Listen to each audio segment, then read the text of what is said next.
जय भीम, जय संविधान।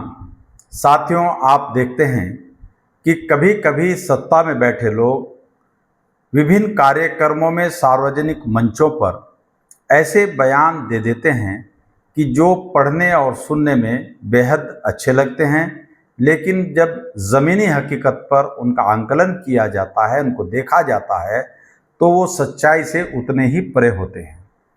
अभी हाल ही में बाबा साहब डॉक्टर भीमराव अम्बेडकर जी का जन्मदिन था। उसके उपलक्ष्य में 19 तारीख को उत्तर प्रदेश के मुख्यमंत्री माननीय योगी आदित्यनाथ जी ने एक कार्यक्रम में बयान दिया जो पढ़ने और देखने में बहुत अच्छा लगा, लेकिन उतना ही ज़मीनी हकीकत से वो दूर भी है। पहले मैं उनका ये बयान पढ़ करके सुनाता हूँ, उसके बाद आपसे 1 मिनट की बात करूँगा।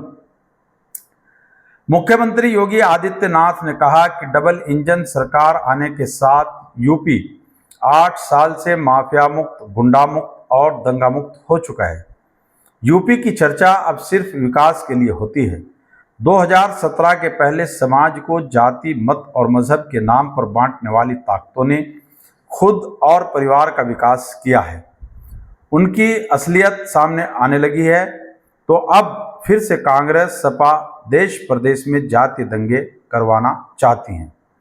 मुख्यमंत्री ने ये बातें शनिवार को शहर के मानबेला मैदान में 1500 करोड़ रुपए के विकास कार्यों का शिलान्यास, लोकार्पण और गोरखपुर क्लब में भाजपा की तरफ से आयोजित बाबा साहब डॉक्टर भीमराव अंबेडकर सम्मान अभियान के अंतर्गत विचार गोष्ठी में कही।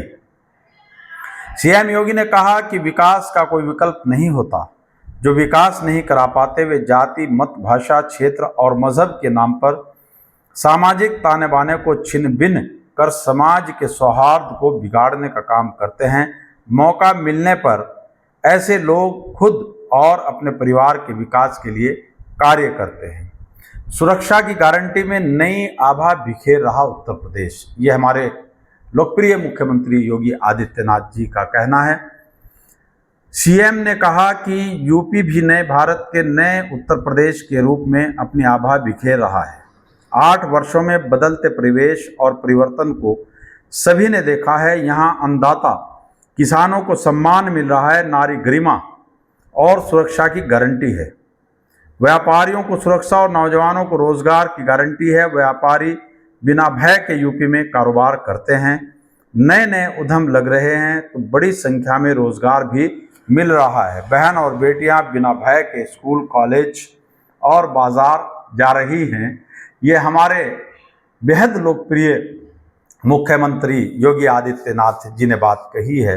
मैं उत्तर प्रदेश के अंदर कितना भ्रष्टाचार सरकारी महकमों में है और किस तरह से अराजकता का माहौल उत्तर प्रदेश में बना हुआ है, सब पर चर्चा नहीं करूंगा। सिर्फ आपको 2-3 ताज़ा जो करंट इशू हैं उन पर उत्तर प्रदेश के मुख्यमंत्री जी की बात के संबंध में बताऊंगा कि कितना दंगा मुक्त है, कितना भय मुक्त है और कितना सुशासन वो लोगों को दे रहे हैं।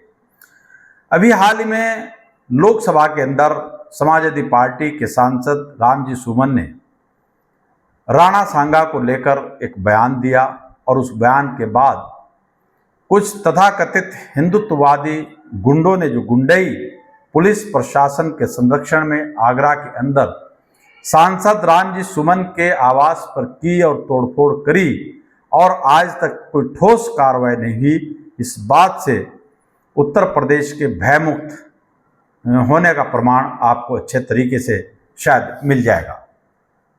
अभी उत्तर प्रदेश के पूर्व मुख्यमंत्री और समाजवादी पार्टी के राष्ट्रीय अध्यक्ष अखिलेश यादव, हो सकता है वैचारिक तौर पर उनका और हमारा विरोधाभास हो, लेकिन बहरहाल वो एक निर्वाचित सांसद हैं, देश के सबसे बड़े राज्य के मुख्यमंत्री रहे और अपनी पार्टी के राष्ट्रीय अध्यक्ष भी हैं।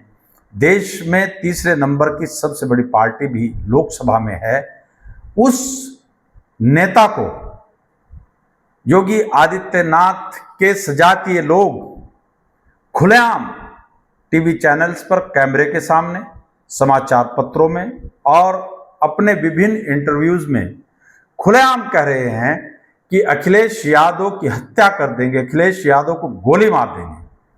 अब आप देख लीजिए कि जो लोग एक पूर्व मुख्यमंत्री को सार्वजनिक स्थलों पर गोली मारने की, हत्या करने की धमकी दे रहे हैं और उनके खिलाफ कोई कार्रवाई नहीं हो रही है, तो क्या ये भयमुक्त समाज इसको कहा जा सकता है? अभी समाजवादी पार्टी के ही राष्ट्रीय प्रमुख महासचिव प्रोफेसर रामगोपाल यादव जी के संबंध में उत्तर प्रदेश सरकार के पूर्व मंत्री ने खुलेआम टीवी चैनल्स पर आकर बोला कि यदि प्रोफेसर रामगोपाल यादव ने कोई आंदोलन करने का दुस्साहस किया तो हम उनको सड़कों पर दौड़ा दौड़ा कर पीटेंगे। आज तक शायद इस संबंध में भी कोई कार्रवाई नहीं हो पाई।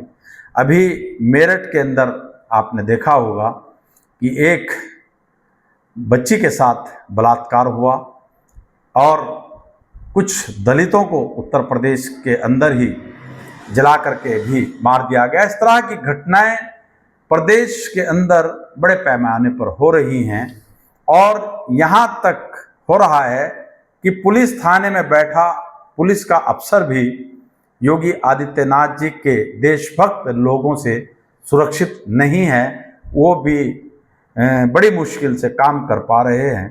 तो इसलिए मैं कह रहा था कि हमारे जो सत्ता में बैठे लोग होते हैं वो कभी कभी ऐसे बयान देते हैं कि जो सुनने में तो बहुत अच्छे लगते हैं मगर ज़मीनी हकीकत से उतने ही परे भी होते हैं। साथियों, आपने मेरी बात को ध्यान से सुना, उसके लिए आपका बहुत बहुत शुक्रिया।